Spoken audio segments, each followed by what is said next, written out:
আর বাবা কি সেখানে তোমার পাউসিতে সেখানে পরোটা ফরোটা খাইয়ে দিয়ে পাঠিয়েছে। Hello everyone, good morning, welcome back to my channel. বলো তোমরা সবাই কেমন আছো? আশা করি তোমরা সবাই খুব ভালো আছো, সুস্থ আছো, আর আমরাও খুব ভালো আছি। তো চলো আজকের ব্লগটা এখন থেকে স্টার্ট করছি। এখন থেকে বলতে এখন সকালবেলা তোমার ওই 7:30 মতো বাজে। আমার সকালবেলা একদম স্নান টান হয়ে গেছে, দিয়ে এখন রেডি হয়ে নিয়েছি। মানে রেডি হয়েছি বলতে এমনি নর্মাল একটা শাড়ি পরে নিয়েছি বাড়িতে। আর আমি এখন যেহেতু আছি আমার বাড়িতে, মানে আমার শ্বশুর বাড়িতে, তো আর সকালবেলা স্নান করে রেডি হয়েছি এই কারণে, শাড়ি টাড়ি পরে, কারণ আজকে আমার বাবার বাড়ি থেকে মানে বাবা কাকু আসবে। আর এই জন্য মা নিচে রান্না বান্না করছে। সকাল সকাল যেহেতু আসছে ওই জন্য একটু তো টিফিনের ব্যবস্থা করতে হবে, তো এই লুচি তারপরে একটু তরকারি এইসবই বানাচ্ছে। আর তোমার আসবে বলতে কি বলো তো, যেহেতু বাড়িতে সামনেই পুজো আছে ওই কারণে বাড়িতে ওই নেমন্তন্ন দিতে আসবে। তো চলো এখন নিচে গিয়ে দেখি মা কী কী রান্না বান্না করেছে, কারণ আসারও সময় হয়ে গেল, অনেক তাড়াতাড়ি আসবে সকাল সকাল। তো চলো এখন নিচে যাই। ভাবছিলাম আজকে তোমাদের সাথে ঘুগনি রেসিপিটা শেয়ার করবো, মানে আমার শাশুড়ি মা যেভাবে ঘুগনিটা বানায়, সিরিয়াসলি একদমই সহজ পদ্ধতিতে বানায়, কিন্তু এত টেস্টি হয়, এত ভালো খেতে হয় ঘুগনিটা, আমার তো ভীষণই ভালো লাগে। আমি তো ঘুগনি রেখে রেখে 3-4 দিন ধরে খাই। তো যাই হোক, আমি যখন নিচে এসে দেখি তোমার ঘুগনিও রেডি হয়ে গেছে, এদিকে লুচিও ভাজা হয়ে গেছে। তারপরে এদিকে একটু পুকুর পাড়ের দিকে এসেছিলাম, কারণ হচ্ছে মা ওখানটা একটু মাছ কাটছিল। কারণ কি বলো তো, একটু কাটা মাছ নিয়ে এসছে, আর তোমার ওই ছোট ছোট ওই বাটা মাছ হয়, বাটা মাছ নিয়ে এসছে। আর যেহেতু আমাদের পুজোর ব্যাপার, ঠাকুরের তো মাটি পড়ে গেছে, তো ওই জন্য না মাংস ডিম এইসব কিছু খাবে না বাবা কাকু যা আসবে, ওই জন্য যা রান্না বান্না হবে ওই মাছের উপরেই হবে। তো এইদিকে মা বসে ওই বাটা মাছগুলো কাটছিল একটু ফাঁকার দিকে এসে। আর যখনই মাছ কাটার থাকে আর তখনই মা এরকম বাইরে এসে পুকুর পাড়ে এসে ওইখানে বসে একটু মাছগুলো কেটে নেয়। আর আমি তো এসছি 2 দিন বাড়ি, তো আমি ওই শুক্রবার সকালবেলাটার দিকে চলে যাব আবার কাঁথি, দিয়ে শুক্রবারটা থাকবো, আবার শনিবার থেকে বাবার বাড়ি চলে যাব। তো তারপরে দেখো এখন রোদের মধ্যে বারান্দায় এসে বসছিলাম, ওয়েট করছিলাম কখন বাবা আর কাকু আসবে। তো আর আমি সকাল সকাল স্নান টান করে খাওয়া দাওয়া করে নিয়েছিলাম। তো তারপরে বলতে বলতে বাবা আর কাকু চলেও এসছে এদিকে। আর রোদের মধ্যে তো তখন আস্তে আস্তে না 10টা মতো বেজে গেছিলো, তো সেই 10টার যে রোদে বাইক চালিয়ে এসছে, মানে দুজন পুরো একদমই রোদে যে পুড়ে যাওয়া বলে না, এরকম হাত মুখ টুকগুলো পুরো কী অবস্থা হয়ে গেছে। আর আসার পথেই মানে বাজারের উপরে আমার শ্বশুরমশাইয়ের সঙ্গে দেখা হয়ে গেছিলো, দিয়ে ওখানে তোমার মিষ্টি দোকানে পরোটা তরকারি সব কিছু খাইয়ে দাইয়ে পাঠিয়েছে। মানে কি আর বলবো, বাবা জানে বাড়িতে এরকম লুচি ঘুগনি সব কিছু বানানো হয়েছে, কিন্তু খাইয়ে দাইয়ে পাঠিয়েছে। তো তারপরে এই জন্য ভাবলাম যে একটু ফল কেটে দিই, আর ফল আর একটু মিষ্টি, তো ফল মিষ্টি একটু রেডি করেছি বাবার কাকুর জন্য। ওইদিকে ফল মিষ্টি খেতে দিয়েই আমি এদিকে রান্নাটা চাপিয়ে দিয়েছিলাম, কারণ বাবা আর কাকু আবার বেরিয়ে যাবে, আরও কয়েকটা বাড়ি নেমন্তন্ন করার আছে। যেমন আমার মামার বাড়ি, মামার বাড়ি বলতে আমার মামার বাড়ি তো খেজুরি, কিন্তু আমার কাকুর শ্বশুর বাড়িটা হচ্ছে আমার শ্বশুর বাড়িটা পেরিয়ে গেলে কিছুটা পথ গেলে তারপরে ওখানে পড়ে। তো ওখানে মামার বাড়ি, তারপরে মাসির বাড়ি, আরও কয়েকজনের বাড়ি আছে, ওইগুলো সব নেমন্তন্ন করবে। আর নেমন্তন্ন করে বলেছি যে দুপুরবেলা ফিরে আসতে আমাদের বাড়িতে কিন্তু খাওয়া দাওয়া করে যেতে হবে। তো এই কারণে আমি এদিকে রান্না বসিয়ে দিয়েছিলাম। একদিকে আমার হচ্ছিল শাকের তরকারি আর ভাজাভুজি যা হওয়ার ওইগুলো সব মা বানিয়ে নিয়েছে, আমি এদিকে শাকটা বানাচ্ছিলাম, ওইদিকে তোমার মাছের ডিমের ওই টক বানাচ্ছিলাম। তো আম দিয়ে বানাচ্ছিলাম, গরমের মধ্যে ওটা বেশ খেতে ভালো হয়। আর তারপর মাছের ঝোলটা হবে। এর মধ্যেই দেখি আইসক্রিম দোকানে এসছে আমার শাশুড়ি মা, দোকানকে দাঁড়াতে বলে দিয়েছিল।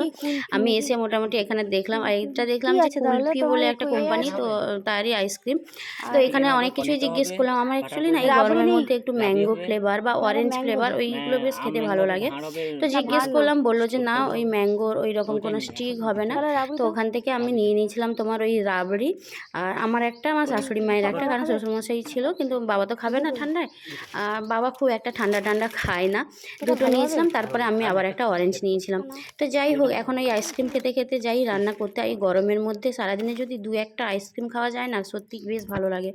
তো যাই হোক, এখন আইসক্রিম নিয়ে আর এখন যাই গিয়ে এখন রান্নাটাও করি আর ওইদিকে আইসক্রিমটাও এনজয় করি। এই দেখো এখন ওই রান্নাঘরে থেকেই তোমার আইসক্রিম খাচ্ছি একদিকে, আর একদিকে তোমার রান্না চাপিয়েছি। সমস্ত রান্নাগুলো হয়ে গেছে, এদিকে তোমার মাছের ঝোলটা হয়ে গেলেই কমপ্লিট। তো চলো দেখিয়ে দিই আজকে দুপুরবেলার কি কি মেনু হয়েছে। তো আজকের মেনুতে হয়েছে আলু ভাজা, বেগুন ভাজা, তারপরে তোমার ওই কাঁচকলা ভাজা, তারপরে তোমার হয়েছিল পটল ভাজা, তারপরে এদিকে ঢ্যাঁড়স ভাজা, আর হয়েছিল মাছ ভাজা। ওই ছোট ছোট বাটা মাছগুলো ওইগুলোকে বেশ পেঁয়াজ লঙ্কা দিয়ে বেশ ভাজা করেছে। আর এই সমস্ত যে ভাজাভুজিগুলো দেখছো না, এইগুলো সমস্তটা আমার শাশুড়ি মা করেছে। আর মা না এই ভাজাভুজি এইগুলো ভীষণ ভালোভাবেই বানায়, খুব টেস্টি করে বানায়। তো যাই হোক, মা এদিকে করে নিয়েছিল। আর তারপরে হয়েছিল শাকের তরকারি আর মাছের ঝোল, তারপরে ছিল তোমার ওই মাছের ডিমের যেটা চাটনি। চাটনি না, ওটা টক বলে, ওটা না একটু পাতলা পাতলা হলে ভালো হতো, আর আমি তো ওটা ঘন ঘন করে বানিয়ে দিয়েছি। তো যাই হোক, আর এখন বাবা কাকুও চলে এসছে। এখন খাওয়া দাওয়া করবে না, একটু দেরি করবে। তো আমি তখন ভাবলাম যে আমার যে অরেঞ্জ আইসক্রিমটা রেখেছিলাম ওটা এখন নিয়ে বসে বারান্দায় আমি আর মা বসছি ফ্যানটা চালিয়ে, দিয়ে এখন আমি আইসক্রিম খাচ্ছি। আর মার সঙ্গে একটু বসে গল্প করছিলাম, কি কখন খেতে দিব কি ব্যাপার। তো যাই হোক, এটা ওটা গল্পের শেষ থাকে না, মোটামুটি আমি তো বক বক করতেই থাকি। আর তো তারপরে এখন চলো, এখন সবাইকে খেতে দিয়ে দিয়েছি। তারপরে এই যে থালাটা সুন্দর করে সাজিয়েছিলাম আর মানে বাবা কাকু আর এদিকে আমার শ্বশুরমশাই তিনজনের জন্য। তো সেটা যে আলাদা করে একটু যে ভিডিও নিব সেই সুযোগটাও হয়নি। আমি যখন রেডি করছিলাম তখন সবাই এসে খেতে বসে গেছিলো, তো ওই জন্য আর সেই রকমভাবে নিতে পারিনি। তারপরে এদিকে একটু এক ঝলক দেখিয়ে দিলাম তোমাদেরকে, এই যে তিনজন এখন খেতে বসছে। আর এখনও আমি ওই যে হঠাৎ করে ক্যামেরা অন করে ফেললাম ওই রকম করে না করতে পারি না, বিশেষ করে আমার শ্বশুরমশাই বাবার সামনে। এখনও আমি ওই ছুঁকে ছুঁকে একটু একটু করে লুকিয়ে ভিডিও নিই ওই রকমভাবে। তো যাই হোক, জানি না কতটা বুঝতে পারে কি ব্যাপার, কিছু যদিও বা বলে না কেউ কিছু, কিন্তু আমার একটা নিজেরই কেমন লাগে। তো তারপরে খাওয়া দাওয়ার পরে সবাই একটু রেস্ট নিয়ে নিয়েছিল। তারপরে এখন সবাই বসে ওই আলোচনা করছিল এই যে তোমার পুজোর নেমন্তন্ন সবাইকে যাওয়ার জন্য, বাবা কাকু সবাই বলছিল। তো ওইটাও তোমাদের সঙ্গে একটুখানি শেয়ার করলাম। আর বলে গেল যাতে যাতে শুক্রবার থেকে যাতে পাঠিয়ে দেয়। আর সত্যি বলতে কি না, মানে মানে বাবার বাড়ি যাব আর ওই মানে ওটা তো ওইটা আর বলতে হয় না, মানে আমি নিজের মতো করে যখন খুশি চলে যাই। আর আমার বাড়িতেও ওই রকম করে বলে না যে না অমুক দিন যেতে হবে, তুমি আগে থেকে কেন যাবে, ওই রকম কোনো ব্যাপার না। আর আমি তো আগে থেকেই চলে যাব, আমি তো বলেই দিয়েছি যে শনিবার থেকে আমি যাব। আর বাড়ির সবাই ওই পুজো যেই দিন মঙ্গলবার যে পুজো ওই দিনই যাবে।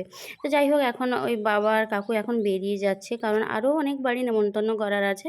তো যাই হোক, তারপরে বিকেলবেলা একটু পাড়ার মধ্যে, পাড়ার যে কাকিমাদের বাড়ি, তো ওই দিকটা একটু এসেছিলাম, এসে দেখি আমের আচার হচ্ছে। সবাই বসে আমের আচার করছে, তো আমরা ওইখানে বসে আরও অনেকজন বসছিলাম, বসে একটু গল্প টল্প করছিলাম। তারপরে এদিকে বেশ টক ঝাল মিষ্টি বেশ আমের আচার বানাচ্ছে। আর ওই যেই কাকিমাটা আমের আচার বানাচ্ছে, আমি শুনলাম ওই কাকিমা নাকি মোটামুটি আচারের স্পেশালিস্ট, প্রচুর রকমের আচার বানাতে জানে। আর এই পাড়ার মধ্যে যে যেমনভাবে বলে আচার বানিয়ে দিতে, ওই রকম করে সবার জন্য মোটামুটি আচার বানিয়ে দেয়। তো এদিকে উনানে বসিয়ে দিয়েছিল একদম অনেকটা আম দিয়ে এখন আচার বানাচ্ছে। আচারটা খেতে এত ভালো ছিল, বানানোর পরে তো আমরা সবাই মিলে টেস্ট করছিলাম, আচার বানানোর পরে টেস্ট করে তারপরে বাড়ি গেছি। তো যাই হোক, পুরো আচারের রেসিপিটা তোমাদের সঙ্গে শেয়ার করতে পারলে তো খুব ভালো হতো, কিন্তু এত গল্প করায় ব্যস্ত ছিলাম সবাই মিলে আর শেয়ার করা হলো না। তো যাই হোক, এদিকে দেখো আচার রেডি হয়ে গেছে। আর আজকের ব্লগটা এখানে এন্ড করলাম। যদি ভালো লাগে please do like comment and subscribe.